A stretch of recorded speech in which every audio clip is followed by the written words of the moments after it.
Hello everyone, एक बार फिर से आपका स्वागत है आपके अपने चैनल केमिस्ट्री मंत्रा में, जहां आज हम लोग डिस्कस करने वाले हैं कक्षा 11 रसायन विज्ञान के चैप्टर द्रव्य की अवस्थाएं के पार्ट 2।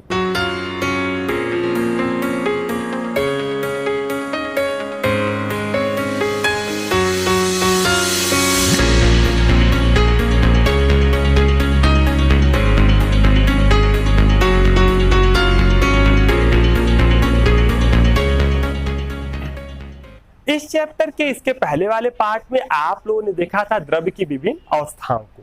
इसके साथ साथ आपने ये भी जाना था कि द्रव्य की विभिन्न अवस्थाओं के बीच कौन कौन से बल कार्य करते हैं। और उसी वीडियो में लास्ट में आप लोगों ने देखा था गैसीय अवस्था को, और उसमें जाना था कि गैसीय अवस्था क्या होता है, और इसके साथ साथ गैसों के गुणों को भी आपने जान लिया था। आज हम लोग इस वीडियो में उन्हीं टॉपिकों से आगे के टॉपिकों को पढ़ना स्टार्ट करेंगे। और आज का जो टॉपिक होगा वो होगा गैसों पर आधारित नियम। यानी आज इस वीडियो में आप देखेंगे गैसों के नियमों को। आपको ये बता दें कि गैसों पर अनेक नियम बनाए गए हैं जो एक ही वीडियो में पढ़ना पॉसिबल नहीं है। इसलिए आज इस वीडियो में हम लोग केवल और केवल 5 गैसीय नियमों को ही जानेंगे, और इन 5 गैसीय नियमों को हम लोग बहुत ही विस्तार से जानेंगे। और इसके साथ साथ इन पर आधारित जो भी आंकिक प्रश्न है उनको भी हम लोग हल करेंगे। इसी वीडियो में हम लोग अनेक आंकिक प्रश्नों को भी हल करने वाले हैं जो इन 5 नियमों से संबंधित होंगे।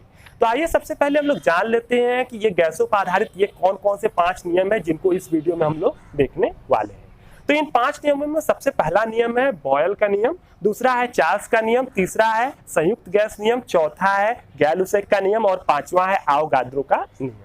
तो ये 5 नियमों को हम लोग इस जो है कि वीडियो में देखने वाले हैं। इन 5 नियमों को स्टार्ट करने से पहले सबसे पहले आप जान लीजिए कि ये जो गैसीय नियम है यानी जो गैसों पर आधारित नियम है, ये नियम आखिर है क्या। तो सिंपली आपको बता दें कि गैसों के ताप, दाब, आयतन और मात्रा में, गैसों के ताप, दाब और आयतन और मात्रा में जो संबंध होता है या जिन नियमों द्वारा इनमें संबंध व्यक्त किया जाता है, उन्हीं नियमों को हम लोग कहते हैं गैसीय नियम। यानी सिंपली एक लाइन में कहना है तो हम लोग यही कहेंगे कि गैसों के ताप, दाब, आयतन और मात्रा में संबंध व्यक्त करने वाले नियमों को ही हम लोग कहते हैं गैसीय नियम। यानी यहाँ आपको जो भी नियम बनेंगे वो इन्हीं चारों कारकों में संबंध को व्यक्त करेंगे। अब एक चीज और जान लीजिए कि जो गैसीय नियम है ये प्रयोगों द्वारा निर्धारित किए गए हैं। यानी कि यहाँ तमाम वैज्ञानिक आए और उन्होंने कुछ प्रयोग किया, जो है प्रयोगशाला में गैसों के ऊपर कुछ प्रयोग किया और प्रयोग से कुछ प्रेक्षण प्राप्त किया, और उसी प्रेक्षण के आधार पर उन्होंने क्या बना दिया, नियम बना दिया, और उन्हीं नियमों को आपको पढ़ना है। तो देखिए, जब कोई नियम प्रयोगों द्वारा बनता है तो अब वहां पर यह क्वेश्चन नहीं रह जाता है कि वो नियम कहां से आया, कैसे आया, या वो हम लोग उसको सैद्धांतिक रूप से कैसे सिद्ध करेंगे, ऐसी कोई बात नहीं रह जाती है। प्रयोगों द्वारा नियम अगर बन चुका है तो बस आपको उसको पढ़ जाना है कि वैज्ञानिक ने प्रयोग किया और नियम बना दिया, बस हमको इसको पढ़ना है और इस पर कैलकुलेशन को हल करना है। तो इन सभी नियमों को हम लोग केवल और केवल पढ़ेंगे और इन पर आधारित जो भी कैलकुलेशन है हम लोग उनको करने वाले हैं। तो आइए सबसे पहले हम लोग देख लेते हैं इसमें बायल का नियम। अब देखिए बायल ने क्या किया कि 2 चीजों को स्थिर कर दिया। एक इन्होंने स्थिर कर दिया किसको, ताप को, और प्लस इन्होंने स्थिर कर दिया जो गैस थी उसकी मात्रा को। इन्होंने बायल ने ताप और मात्रा को क्या कर दिया, स्थिर कर दिया। और जब ताप और मात्रा को स्थिर करेंगे तो बचेगा क्या, बचेगा आपका दाब और आयतन। तो इन्होंने ताप और मात्रा को स्थिर करके दाब और आयतन के ऊपर जो है प्रयोग किया, गैसों को लेकर उनके दाब और आयतन में प्रयोग करके संबंध व्यक्त करने का प्रयास किया, और वहीं पर उन्होंने आयतन और दाब के बीच में एक संबंध व्यक्त कर दिया, और वही संबंध जो था वही कहलाया बायल का नियम। और अगर इसको हमको बोलना है तो इसकी परिभाषा देनी है तो हम लोग यही कहते हैं कि स्थिर, बायल के नियम के अनुसार ये बोलते हैं कि स्थिर ताप पर किसी गैस के निश्चित मात्रा का आयतन उसके दाब के व्युत्क्रमानुपाती होता है। यानी कि इन्होंने क्या किया कि ताप को स्थिर किया, मात्रा को स्थिर किया, इसके बाद इन्होंने आयतन और दाब में जब संबंध व्यक्त किया तो पाया कि जो दाब होता है वो आयतन क्या होता है, व्युत्क्रमानुपाती होता है।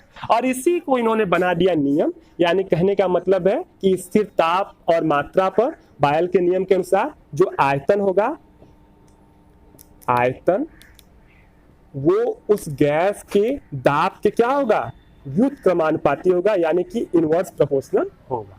अगर सिंबल द्वारा व्यक्त करें तो आपको बता दें आयतन को V से प्रदर्शित किया जाता है, V मतलब वैल्यूम, और दाब को हम लोग प्रदर्शित करते हैं P से, P मतलब क्या होता है, प्रेशर।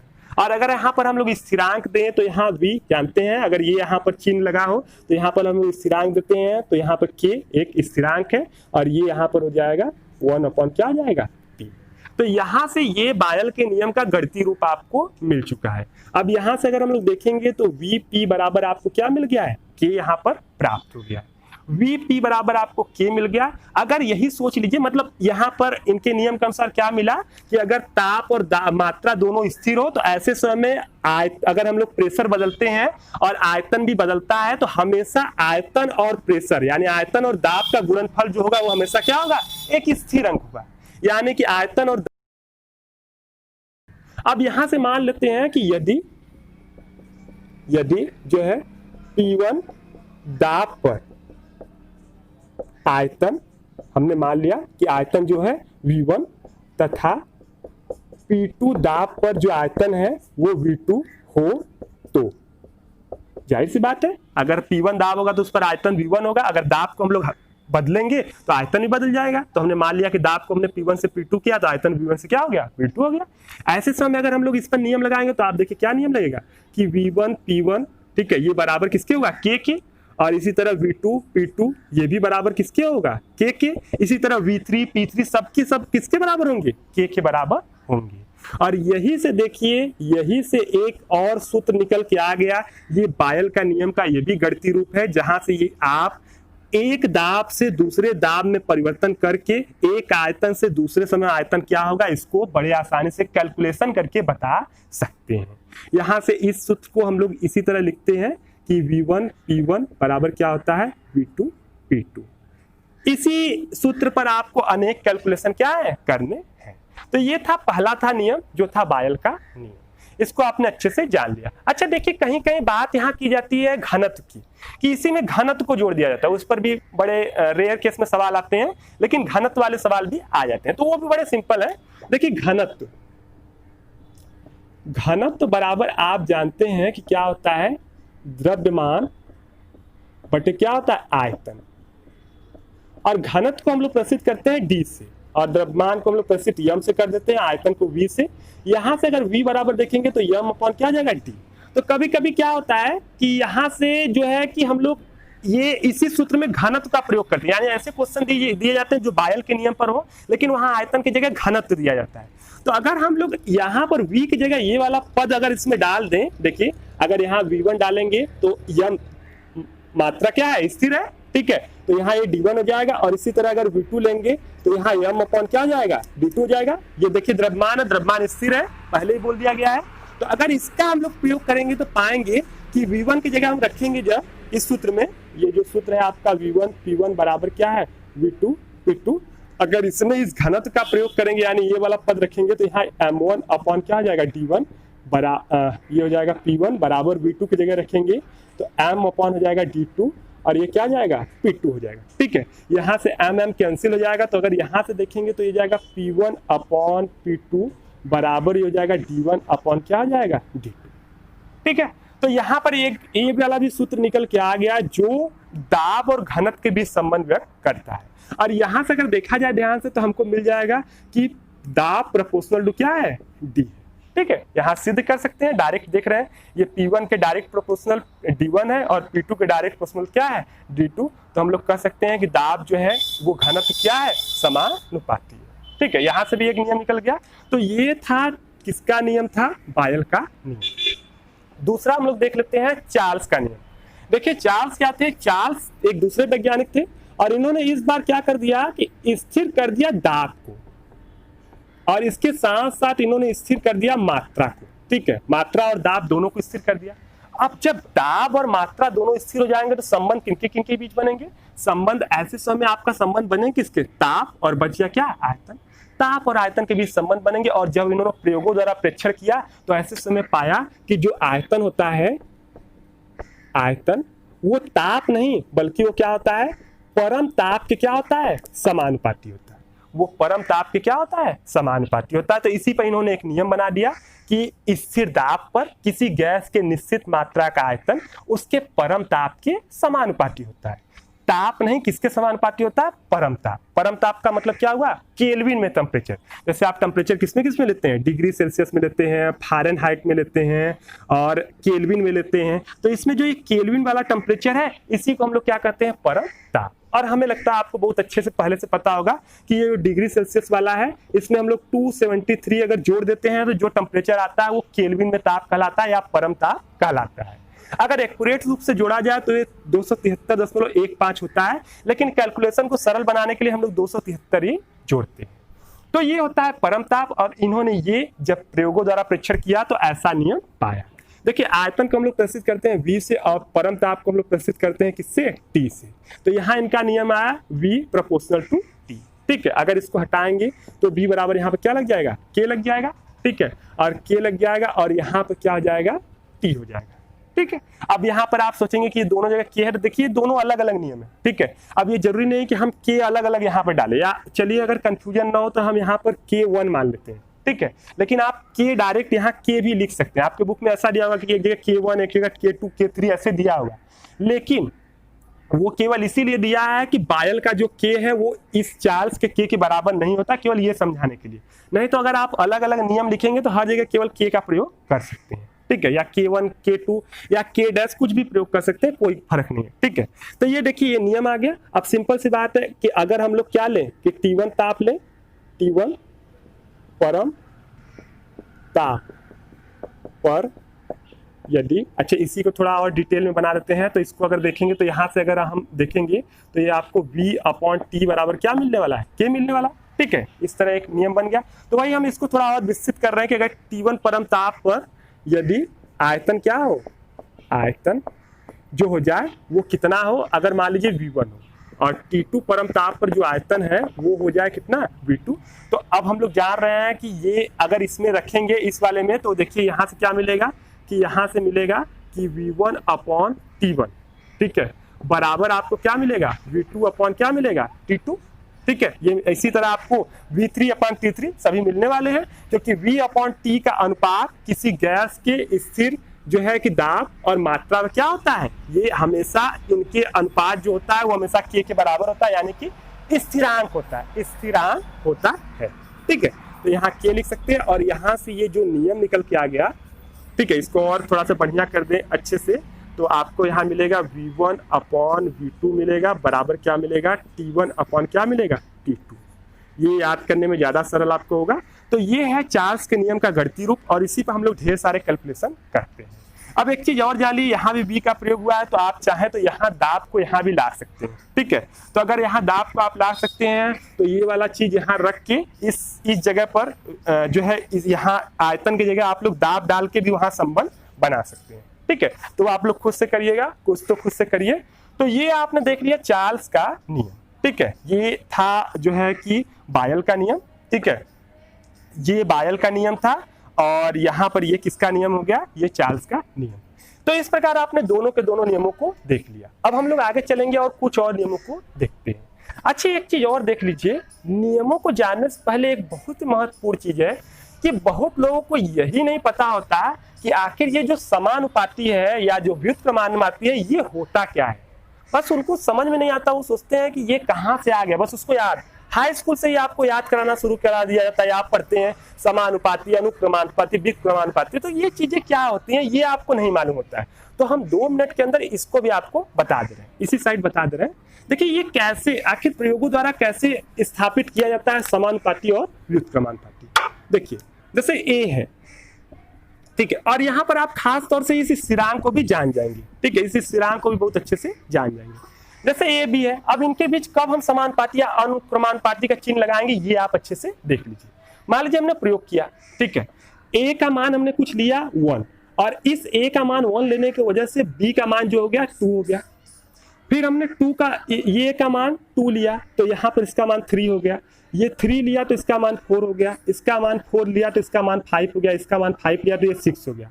अब अगर किसी से पूछ दिया जाए कि ये क्या होगा, एक दूसरे के अनुक्रमानुपाती होगा, ये एक दूसरे को समानुपाती होगा, मतलब एक दूसरे का समानुपाती होगा या विप्रमानुपाती, तो इसको लोग जनरली देखते हैं। मतलब मैंने बहुत सारे स्टूडेंटों को पढ़ाया है, तो उनसे मैंने पूछा है, तो वो बोलेंगे कि ये ए लगातार बढ़ रहा है और बी भी बढ़ रहा है, तो मतलब ए जो है बी के क्या है, समानुपाती है या अनुक्रमानुपाती है।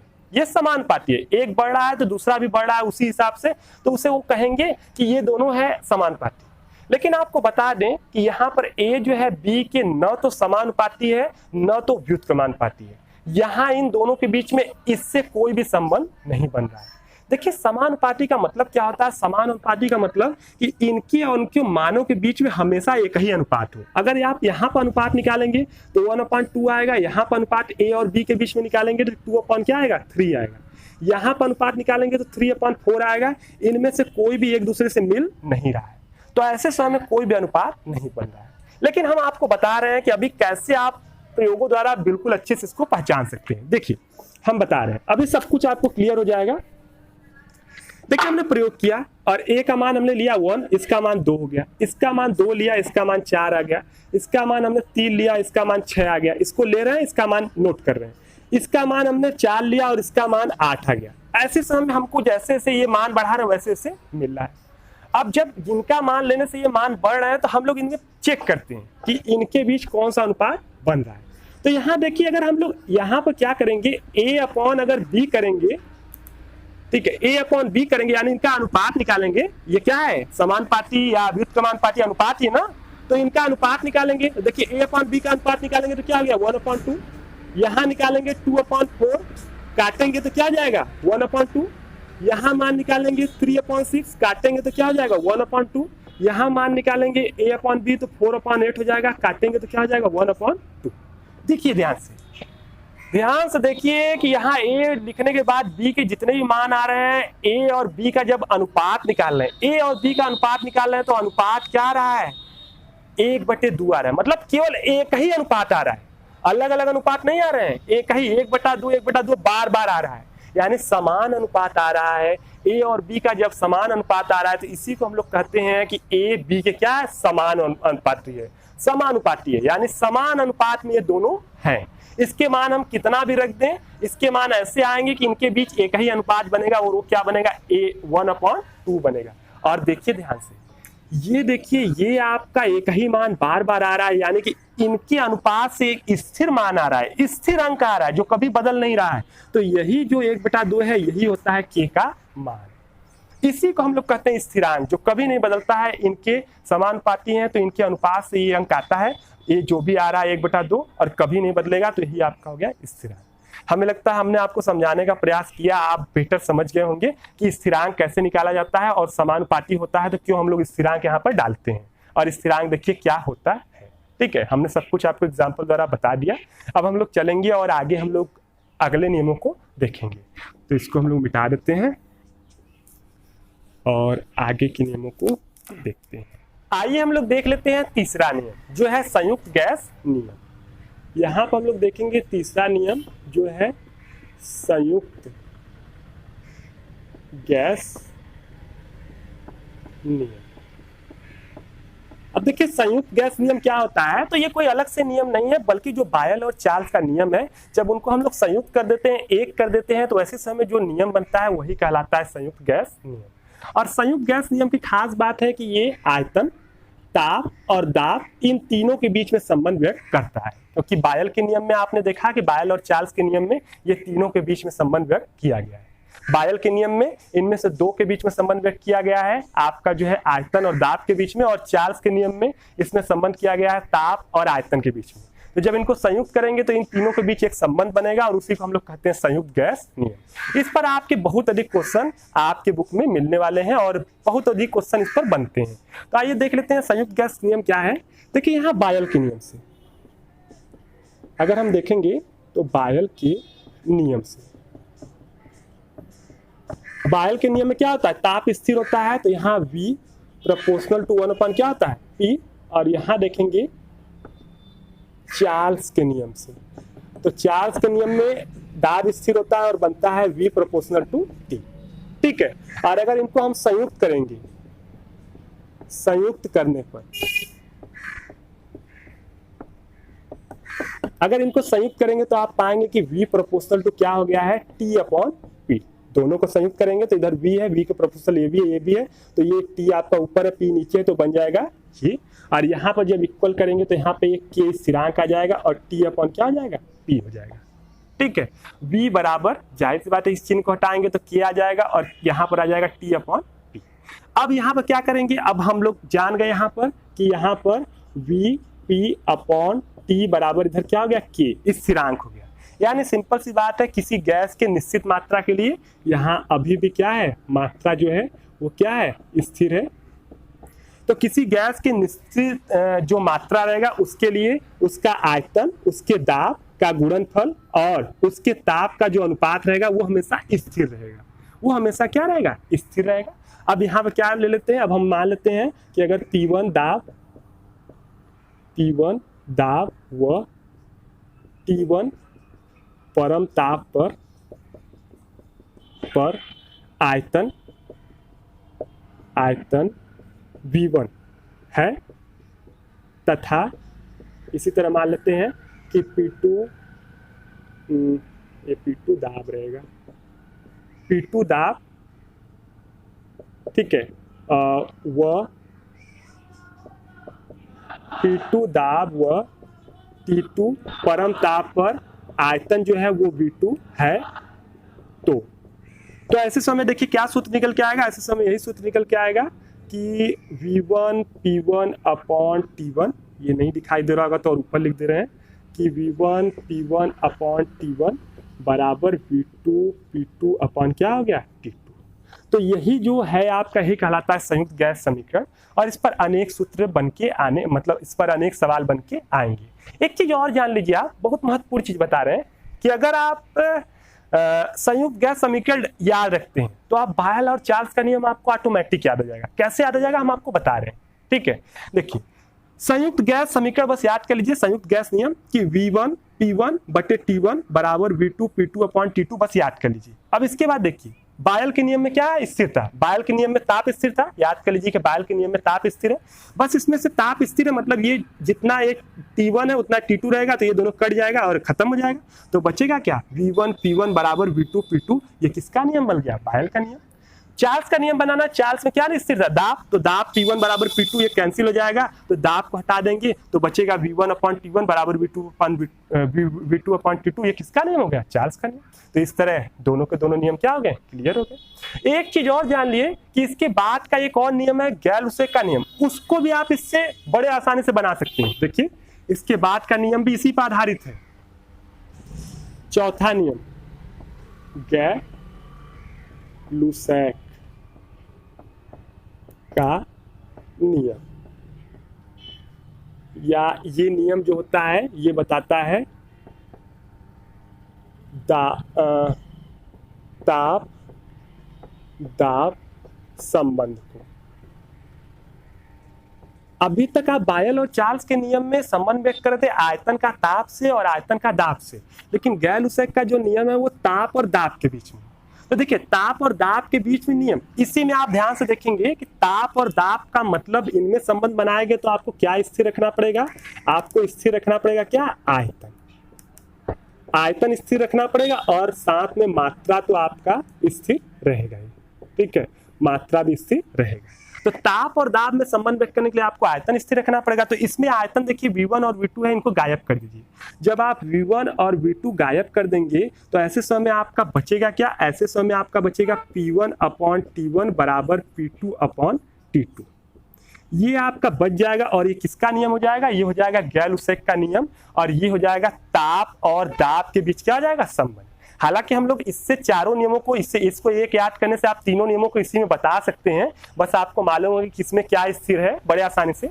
लेकिन सभी नियम सेपरेट बनाए गए, ये तो केवल संयुक्त किया गया है, ये सभी नियमों का संयुक्त रूप है, ठीक है। तो हम लोग गैल-लुसेक का नियम देख लेते हैं, हालांकि आपने उसका सूत्र देख ही लिया, फिर भी देख लेते हैं कि ताप दाब संबंध क्या होता है। देखिए गैल-लुसेक का नियम क्या है, तो सिंपल गैल-लुसेक का नियम है कि स्थिर आयतन पर किसी गैस के निश्चित मात्रा का दाब उसके परम ताप के क्या होता है, समानुपाती होता है। इस वाले चैप्टर में अगर आपको कहीं भी ताप मिले अगर किसी नियम में, तो आप उसको परम ताप ही समझिएगा। तो सिंपल सा क्या था नियम कि स्थिर आयतन पर, स्थिर आयतन है किसी गैस के निश्चित मात्रा का जो दाब होगा उसके परम ताप के क्या होगा, समानुपाती होगा। यानी कि ये जो दाब होगा, दाब को किससे प्रस्तुत करते हैं, P, ये किसके समानुपाती होगा, परम ताप T के।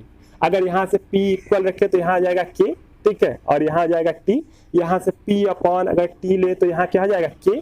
अगर हम दो अलग अलग दाबों पर दो अलग अलग ताप ले तो आपको यहाँ पर मिलेगा कि P1 अपॉन T1 बराबर आपको मिलेगा, क्या मिलेगा, P2 अपॉन T2 बराबर क्या होगा, K। ठीक है, ये वाला आपको नियम मिल जाएगा, देख लीजिए। ठीक है, यही वाला नियम यहाँ से भी निकल के आया है। मतलब इसको अगर आप याद कर लिए तो आप जितने भी नियम है, तीन के तीनों नियमों को इसी में सब कुछ मिल जाएगा। बस आपको देखना है कि स्थिर क्या करना है। आयतन स्थिर करेंगे तो आयतन हटा दीजिए, ताप स्थिर करना है ताप हटा दीजिए तो वो बायल का नियम बन जाएगा। दाब हटाइए, स्थिर दाब हटाइए तो चार्ल्स का नियम, और अगर आपने आयतन हटाया तो हो जाएगा गैलुसेक का नियम।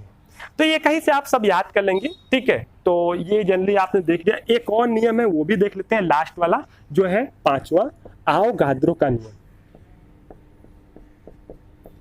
आओगाद्रो का नियम। तो देखिए अभी तक आपने जितने भी नियमों को देखा उन नियमों में आप लोगों ने संबंध व्यक्त किया था आयतन में, दाब में और ताप में। अभी तक आपने कभी मात्रा का प्रयोग नहीं किया था। तो आओगाद्रो के नियम में इस मात्रा का संबंध व्यक्त किया जाता है। देखिए आओगाद्रो का नियम क्या है, तो आओगाद्रो का सिंपल नियम है कि ताप व दाब की समान परिस्थितियों में, ताप व दाब की समान परिस्थितियों में गैसों के, विभिन्न गैसों के समान आयतनों में अणुओं की संख्या या मोलों की संख्या क्या होती है, समान होती है। यानी सिंपल कहने का मतलब है कि यदि हम लोग ताप व दाब को क्या कर दें, स्थिर कर दें, स्थिर कर दें, तो ऐसे समय में जो गैस होंगे, जो विभिन्न प्रकार के गैस होंगे, उन गैसों का जो आयतन होगा वो उनके मात्राओं के क्या होगा, समानुपाती होगा। ताप व दाब की समान परिस्थितियों में विभिन्न गैसों के समान आयतनों के में उनके मोलों की संख्या या उनके अणुओं की संख्या क्या होती है, समान होती है। यानी V प्रोपोर्शनल टू क्या होता है, N होता है। यहाँ V बराबर लगेंगे तो यहाँ K होगा, N होगा। ठीक है, यहाँ देखिए K की जगह आप 1 2 कुछ भी लिख सकते हैं, केवल K भी लिखेंगे तब भी वो एक्यूरेट होगा, क्योंकि K एक स्थिरांक है, हमको एक स्थिरांक को ही दर्शाना है। यहाँ से अगर आप V अपॉन N करेंगे तो यहाँ पर हो जाएगा K। और सिंपल सी बात है, अगर आप जो है आयतन V1 लेते हैं, ठीक है, यहाँ लिख सकते हैं V1 आयतन पर यदि मोलों की संख्या क्या हो जाए, N1 हो जाए, और V2 आयतन पर मोलों की संख्या जो हो जाए वो क्या हो जाए, N2 हो तो यहाँ से लिख सकते हैं कि V1 अपॉन N1 बराबर, यहाँ क्या लिख सकते हैं, V2 अपॉन क्या लिख सकते हैं, N2 बराबर क्या लिख सकते हैं, K। और ये वाला जो नियम है वो किसको प्रसिद्ध करेगा, ये प्रसिद्ध करेगा आओगाद्रो के नियम। ठीक है, इस नियम को थोड़ा हम विस्तार भी कर सकते हैं। जैसे कि हम लोग जानते हैं कि मोलों की संख्या बराबर, ये क्या है, N मोलों की संख्या है। मात्रा को हम लोग किससे प्रस्तुत करते हैं, मोलों से। तो पदार्थ की मात्रा को आपको पता है, पदार्थ की मात्रा का मात्रक मोल है। तो इसको मोल बराबर क्या होता है, मोल बराबर भार बटे क्या होता है, भार बटे आपका क्या होता है, अणु भार होता है। ठीक है, भार को W से, या भार को हम लोग इस यम, द्रव्यमान को यम से प्रस्तुत करें तो स्मॉल यम से द्रव्यमान, और कैपिटल यम से हम लोग अणु भार को इधर प्रस्तुत करेंगे। ये यम क्या है, अणु भार या मोलर द्रव्यमान कहते हैं, और ये क्या है, द्रव्यमान है। तो ऐसे समय अगर ये वाला हम यहाँ प्रयोग करें तो भी आप देखेंगे कि आपको क्या मिलेगा, कि मान लीजिए कि ये इसको भी हम रख सकते हैं। मान लीजिए ये N1 है, तो ऐसे समय द्रव्यमान तो बदलेगा नहीं, वही रहेगा, लेकिन मोलर द्रव्यमान अणु भार हमेशा बदलता है। तो N1 बराबर ये मिलेगा, और आपको N2 बराबर क्या मिलेगा, ये द्रव्यमान वही रहेगा, लेकिन मोलर द्रव्यमान सभी गैसों क्या होता है, अलग अलग। अगर हम इसको भी इसमें रखना चाहें तो आपको देखिए सूत्र ये निकल के आएगा कि V1 अपॉन आपको यहाँ पर क्या मिल के आएगा, यहाँ इधर ही निकाल लेते हैं, या इस सूत्र को थोड़ा ऐसे बना लेते हैं। देखिए ये इस सूत्र को अगर देखेंगे तो ये आपको V1 अपॉन इधर मिलेगा V2 बराबर इस साइड आपको मिलेगा N1 अपॉन क्या मिलेगा, N2। तो यही से हम लोग N1 अपॉन N2 जब करते हैं तो N1 बराबर देखिए यम अपॉन क्या है, N अपॉन है आपका कैपिटल M1, और N2 बराबर M अपॉन कैपिटल क्या है, M2। ये यम से M कट गया तो ये वाला आपका ऊपर जाएगा, ये नीचे आएगा, यानी कि यहाँ पर आपको जो मिलेगा वो मिलेगा M2 अपॉन M1 बराबर मिलेगा N1 अपॉन N2। ठीक है, तो यहाँ से जब ये मान रखेंगे तो ये आपको इसके जगह हम लोग ये भी लिख सकते हैं V1 अपॉन V की जगह यहाँ लिख सकते हैं M2 अपॉन क्या लिख सकते हैं, ये गड़बड़ हो गया थोड़ा सा, ये दोनों जो रहेगा ये कैपिटल रहेगा, कैपिटल M2 अपॉन M1। ठीक है, यहाँ से हम ये जब बदलेंगे चेंज करेंगे तो ये चीज़ मिलेगा, तो यहाँ से देखेंगे तो कैपिटल M2 अपॉन क्या हो जाएगा M1। ठीक है, ये सूत्र बड़ा ही महत्वपूर्ण है क्योंकि इसमें प्रयोग किया गया है मोलर द्रव्यमान या अणु भार का। तो यहाँ आयतन की मदद से आप अणु भार का भी कैलकुलेशन कर सकते हैं। तो ये बड़ा ही महत्वपूर्ण फॉर्मेट है। ठीक है, यहाँ जगह कम था, हमने शॉर्ट में बता दिया। तो ये सारी चीजों को आपने समझ लिया, तो इन सबको आपने समझ लिया। अब इसके साथ साथ कुछ और महत्वपूर्ण चीजें हैं जिनको भी आप समझ लीजिए, तो फिर हम लोग सीधे चलेंगे प्रश्नों पर और आंकिक प्रश्नों को हल करना सीखेंगे। देखिए, कुछ और चीजें आपको क्या समझनी है, यहाँ पर कुछ और चीजों में आपको समझना है एसटीपी और एनटीपी, एसटीपी और एनटीपी।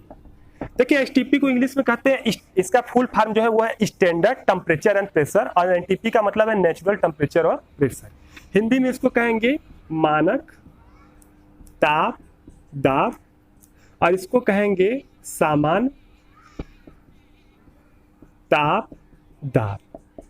तो हम लोग यहाँ एक बार और जान लेते हैं कि आखिर स्टैंडर्ड टेम्परेचर प्रेशर या मानक ताप दाब क्या होता है।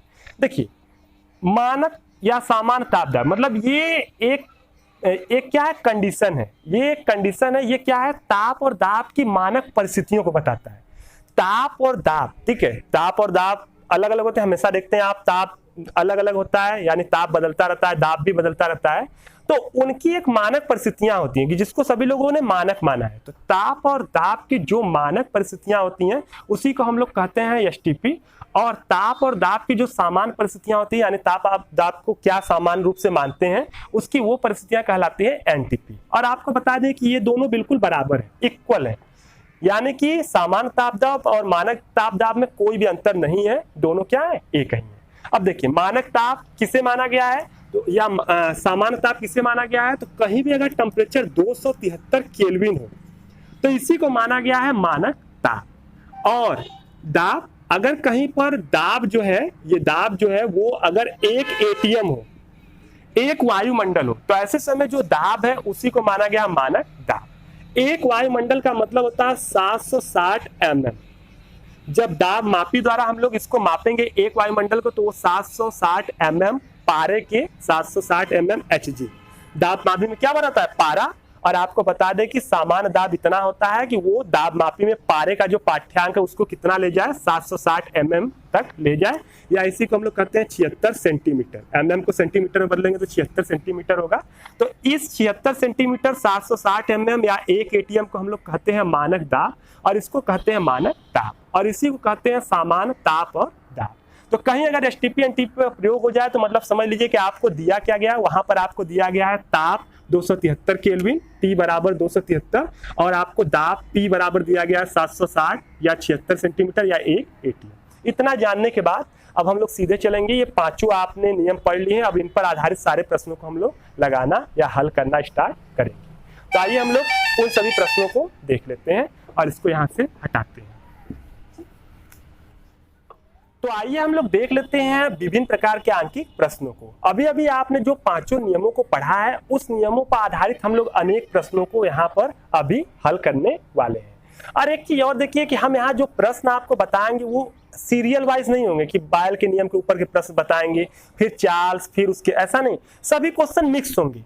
ये मिक्स क्वेश्चन जब आपको बताएंगे तब आपको समझ में आ जाएगा कि कोई भी क्वेश्चन आएगा तो हम लोग कैसे पहचानेंगे कि इस पर कौन सा नियम लगाना है। सबसे बड़ी बात यही होती है कि लोग यही नहीं पहचान पाते हैं कि आखिर इसमें नियम कौन सा लगाना है। इसीलिए हम प्रश्नों को मिक्स करके बताएंगे, प्रश्न बोलेंगे और यहाँ पर आपको बताएंगे कि हम लोग कैसे पहचानेंगे कि इसमें कौन सा नियम लगने वाला है, और उस नियम को लगा के हम लोग कितने आसानी से इस प्रश्नों को सॉल्व करेंगे। तो आइए एक एक करके हम लोग प्रश्नों को देख लेते हैं। सबसे पहला प्रश्न आपका यहाँ है कि एक गैस का 27 डिग्री सेल्सियस और 600 mm दाब पर 1 लीटर आयतन था। यदि ताप 55 डिग्री सेल्सियस तथा दाब 800 mm कर दिया जाए तो गैस के आयतन की गणना करें। देखिए, बड़ा ही सिंपल सा सवाल है। अगर कहीं भी कोई भी सवाल गैसीय नियम पर दे दे तो सबसे पहला काम आपको यही करना है कि जो जो चीजें वहां पर दी गई हैं सबको आपको लिख लेना है, अपने आप आपको उसका नियम पता चल जाएगा। जैसे इसी सवाल में आपको जो दिया है लिख लीजिए। जैसे दिया गया है कि एक गैस का 27 डिग्री सेल्सियस। 27 डिग्री सेल्सियस क्या है? ताप है। ये कितना है? 27 डिग्री सेल्सियस। फिर आपको दिया गया, इसको हम लोग T1 मान लेते हैं क्योंकि ये पहली बार दिया गया था। फिर दिया गया है कि 600 mm दाब, यानी कि प्रेशर भी दे दिया गया है कि प्रेशर 600 mm है, ठीक है, P1 मान लेते हैं। और आयतन 1 लीटर है। 1 लीटर आयतन कि मतलब कि V1 भी दे दिया गया और ये भी कितना है? 1 लीटर। फिर इसके बाद दे दिया गया कि था ये चीज, और बोला यदि ताप 55 डिग्री सेल्सियस तथा दाब 800 mm कर दिया जाए, यानी ताप बदल के कर दिया जाए, जो आपका T है इसको बदल के कर दिया जाए जो है कितना? 55 डिग्री सेल्सियस, और दाब जो है वो 600 से बदल के कर दिया जाए 800 mm। तो ऐसे समय में आपसे पूछ रहा है कि आयतन कितना हो जाएगा। ध्यान से देखिए, ताप भी बदल रहा है, दाब भी बदल रहा है और आयतन भी बदल रहा है, यानी ये भी पूछ रहा है, यानी 3 के तीनों बदल रहे हैं। और आप जानते हैं कि 3 के तीनों बदलते हैं तो उसमें लगता है संयुक्त गैस समीकरण। संयुक्त गैस समीकरण, संयुक्त गैस समीकरण क्या होता है? संयुक्त गैस समीकरण होता है आपका P1 V1 अपॉन T1 बराबर होता है P2 V2 अपॉन क्या होता है? T2। देखिए, ये पता चलते ही हमने संयुक्त गैस समीकरण पकड़ लिया कि यही लगेगा और हमने लिख दिया। अब बस आपको सारी चीजें दिया है, केवल यही निकालना है, ठीक है। V2 निकालना है तो देखिए V2 एक तरफ ले गए, यहाँ देखिए P1 V1, इसको इस तरह ले गए तो T2, और नीचे हो गया T1 और इधर हो गया P2। इसको एक तरफ छोड़िए, बाकी सब दूसरे तरफ ले जाइए, तो जो नीचे है यहाँ जाके गुणा हो जाएगा, जो यहाँ है वो भाग हो जाएगा। ये आपका निकल के आ गया।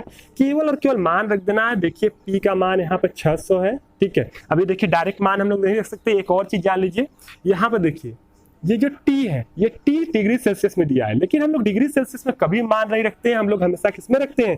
केल्विन में मान रखते हैं। तो केल्विन में मान के लिए 27 में हम लोग क्या करेंगे? 273 जोड़ देंगे तो यह जाएगा 300 केल्विन। यही मान हमेशा केल्विन में रखा जाता है, याद रखना है, ठीक है।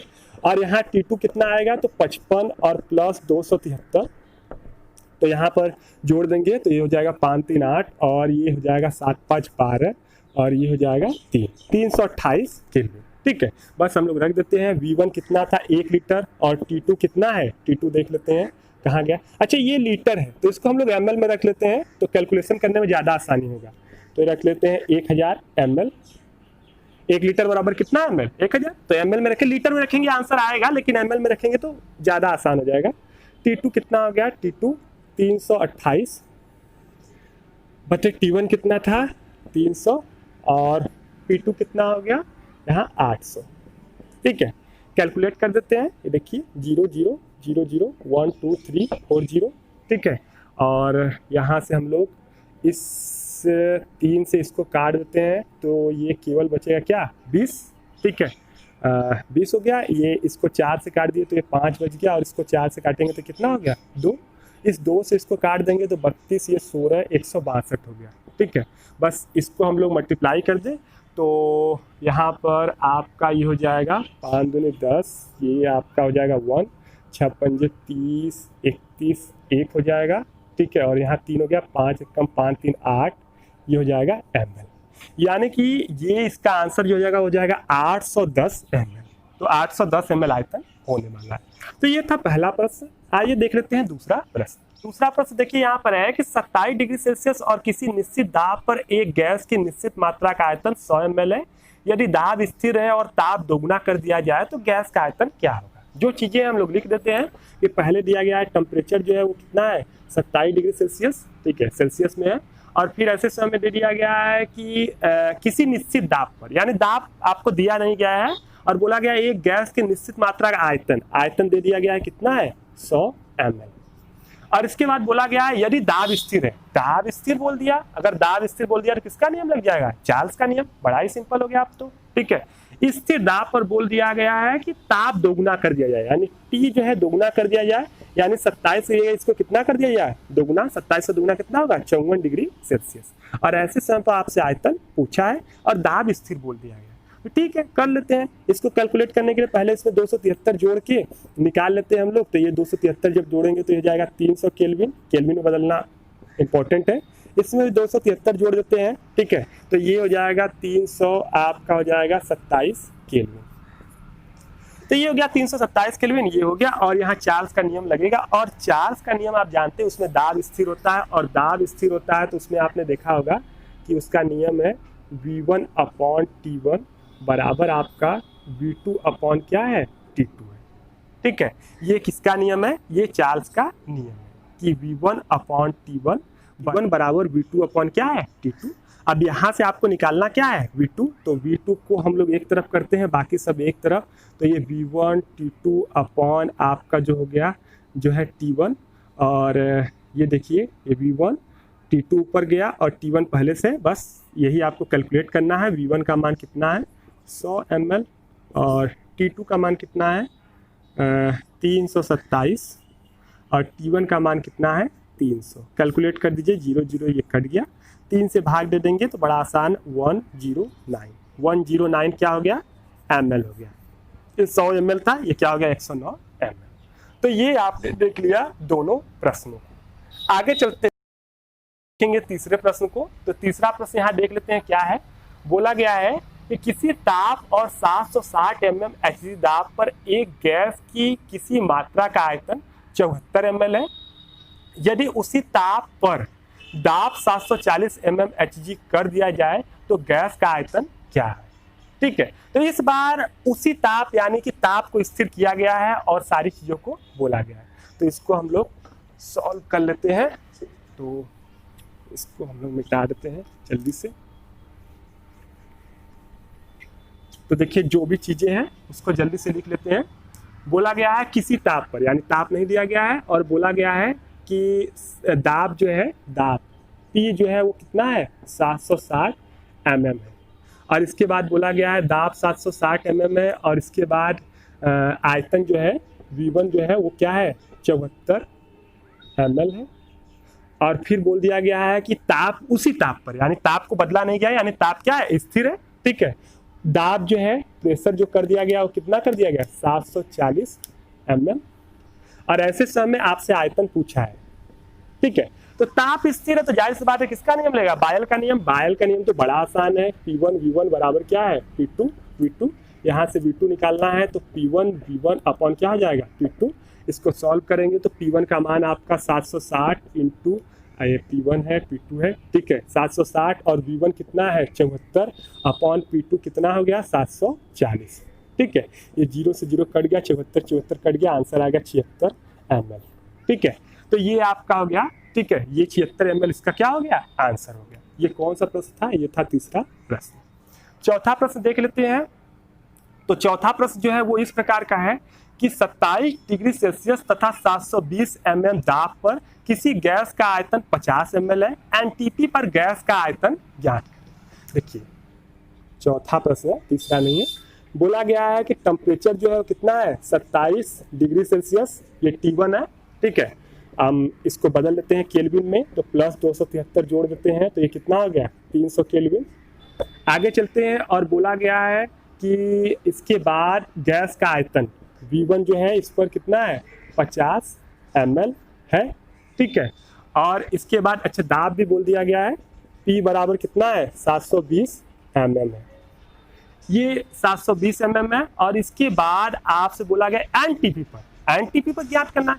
तो एनटीपी पे देखिए, एनटीपी पर जो ताप होता है, ये देखिए एनटीपी पर जो ताप होगा कितना होगा 273 केल्विन, और जो दाब होगा प्रेशर वो होगा कितना 760 ml। हमने आपको बताया था इसके पहले कि एनटीपी पर इतना इतना होता है, बस यही पर आपसे V2 पूछ दिया गया है। ठीक है, कितना होगा।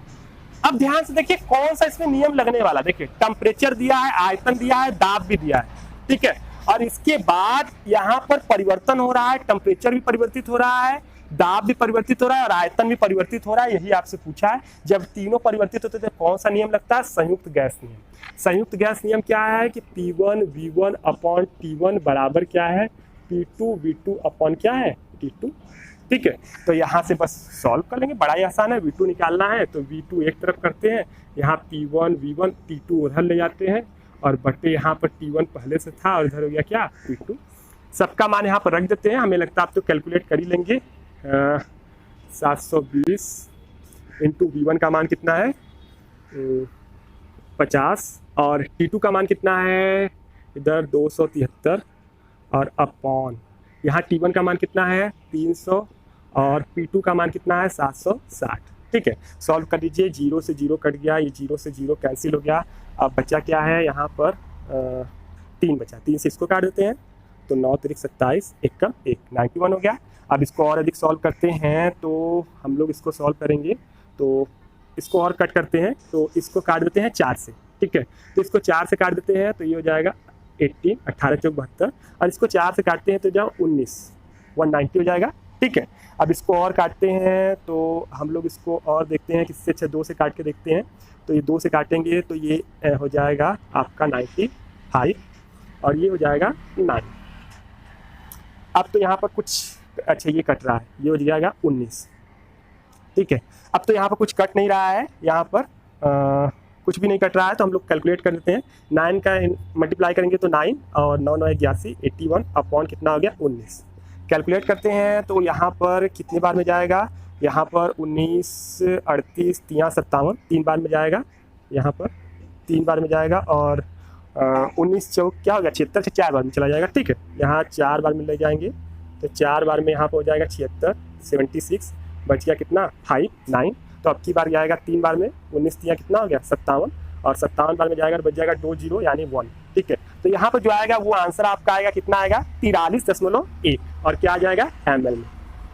तो ये हो गया ये वाला प्रश्न, ठीक है। अब इसके बाद हम लोग आगे भी प्रश्न देखने वाले हैं तो अभी जो है कि इसके बाद हम लोग 5वां प्रश्न देखेंगे, इसको हम लोग हटाते हैं और देखते हैं हम लोग देखते हैं 5वां प्रश्न। और 5वां प्रश्न है कि एक गैस का ताप T केल्विन है, किस ताप पर गैस का आयतन तथा दाब दोनों आधे हो जाएंगे। देखिए बोला गया है 5वें प्रश्न में कि एक गैस है और उस गैस का जो ताप है वो कितना है, वो गैस का ताप जो है वो क्या है T केल्विन है, T केल्विन है, और बोला कि किस ताप पर गैस का आयतन तथा दाब दोनों आधे हो जाएंगे। अब देखिए यहाँ पर और तो कुछ दिया ही नहीं है और बोला है किस ताप पर दाब और आयतन दोनों क्या हो जाएंगे आधे हो जाएंगे। तो दाब आयतन बदल रहे हैं और साथ में ताप भी आपको बदलना है, मतलब 3 के तीनों बदल रहे हैं, लेकिन वहाँ तो कुछ दिया ही नहीं है। जब कुछ न दिया हो तो हम लोग अपने से मान लेते हैं कि माना जो दाब है, ठीक है, हम लोग यहाँ मान लिए कि माना जो दाब है, दाब मतलब जो P1 है वो कितना है P, और जो आयतन V1 है उसको हमने मान लिया कितना है V, ठीक है। प्रारंभिक हमने मान लिया कि जो प्रारंभिक दाब है वो आपका P है और प्रारंभिक आयतन क्या है V है, और बोल रहा है कि किस ताप पर, ये T1 है तो आपसे T2 पूछ रहा है किस ताप पर जो ये दाब है, जो दाब है P2 ये आधा हो जाए यानी P/2 हो जाए, और आयतन भी आपका जो V2 है वो पहले की अपेक्षा क्या हो जाए आधा हो जाए, किस ताप पर। 3 के तीनों बदल रहे हैं, मतलब कौन सा तीनों में कौन लगता है संयुक्त गैस नियम, यानी आपका लगेगा P1 V1 बराबर आपका लगेगा P2, P1 V1 अपॉन क्या लगेगा T2 बराबर लगेगा P2 V2 अपॉन क्या लगेगा T2। यहाँ से आपको T2 निकालना है तो T2 निकालना है, T2 इधर ले जाएंगे और इधर बचेगा P1 V2 T1 upon P1 V1, ठीक है। P1 का मान रख देते हैं, बहुत जल्दी रख देते हैं, ये हो जाएगा P, और V2 का मान जो है वो क्या है V/2, T1 का मान क्या है T, और इसके बाद P1 का मान क्या है P, और V1 का मान भी है V, ठीक है। यहाँ से ये मान आपका निकल गया, ये क्या हो गया, अच्छा यहाँ P2 रहेगा, ठीक है, तो ये P/2 हो जाएगा, ठीक है। तो ये आपका हो जाएगा। अब यहाँ से कैलकुलेट करते हैं, ये V से V कट गया, P से P कट गया, और बचा क्या यहाँ T/ क्या बचा 4 केल्विन, ये हो गया आंसर, ठीक है। एक और लास्ट प्रश्न आज के लिए देख लेते हैं, इसके बाद बाकी प्रश्न हम लोग देखेंगे इसके बाद वाले वीडियो में। तो लास्ट प्रश्न है कि 27 डिग्री सेल्सियस पर एक गैस का दाब 90 सेंटीमीटर है, स्थिर आयतन पर गैस का ताप -173 डिग्री सेल्सियस कर देने पर उसका दाब क्या होगा। तो बोला गया है कि टेम्परेचर था कितना था 27 डिग्री सेल्सियस, प्लस करेंगे 273 तो हो जाएगा 300 केल्विन, ये टेम्परेचर था, और बोल दिया गया कि इस पर जो गैस का दाब है P1 वो कितना है 90 सेंटीमीटर है, ठीक है। और बोला जा रहा है कितना है, और बोला गया आयतन स्थिर है, स्थिर आयतन मतलब ये क्या होगा गैल-लुसैक के नियम पर लगेगा, ताप दाब संबंध। तो स्थिर आयतन बोल दिया गया, और बोला गया कि स्थिर आयतन पर जो ताप है टेम्परेचर वो कर दिया गया -173 डिग्री सेल्सियस, तो इसको केल्विन बदलेंगे 273 जोड़ देंगे तो ये क्या हो जाएगा 100 केल्विन हो जाएगा, ठीक है, ये घट जाएगा। तो और इसके बाद पूछ रहा है कि इस पर जो है दाब क्या हो जाएगा, यानी P2 यहाँ पर क्या होने वाला है। तो देखिए किसका नियम है गैल-लुसैक का नियम, यानी स्थिर आयतन पर। तो स्थिर आयतन पर आप जानते हैं कि स्थिर आयतन पर जो है किसके किसके बीच संबंध बनता है, ये ताप और दाब के बीच, ठीक है। तो यहाँ पर कौन सा नियम लगता है गैल-लुसाक के नियम में, यहाँ पर आपका होता है T1 अपॉन होता है क्या P1 बराबर यहाँ पर होता है T2 अपॉन क्या होता है P2, ठीक है। तो ये आपका ये वाला नियम होता है जो है कि किस पर स्थिर आपके स्थिर आयतन पर, ठीक है। यहाँ से आपको निकालना क्या है, यहाँ से आपको निकालना है P2, तो पर इसको इस साइड ले जाएंगे तो हो जाएगा T2 और P1 अपॉन क्या आ जाएगा T1। यहाँ से हम लोग क्या निकालेंगे, T2 का मान रखेंगे तो T2 का मान कितना हो गया 100 हो गया, और P1 का मान यहाँ पर कितना है 90 इंटू T1 का मान कितना है 300, ये 0 से 0 कट गया और 3 से ये कट गया तो हो जाएगा 30 सेंटीमीटर। तो P2 जो हो गया उसका मान 30 सेंटीमीटर हो गया और यही इसका हो गया दाब। तो इस प्रकार इसका भी आपने आंसर देख लिया। तो यहाँ पर हमने 6 प्रश्नों को बताया। अब बाकी के जितने प्रश्न हैं वो हम लोग आगे वाले वीडियो में पढ़ेंगे और ढेर सारे प्रश्नों को वहां पर हम लोग हल करने वाले हैं। तो आज का वीडियो हम लोग यही समाप्त करते हैं क्योंकि वीडियो बहुत ही लंबा हो चुका है। तो अब हम लोग मिलेंगे नेक्स्ट वीडियो में, तब तक के लिए धन्यवाद।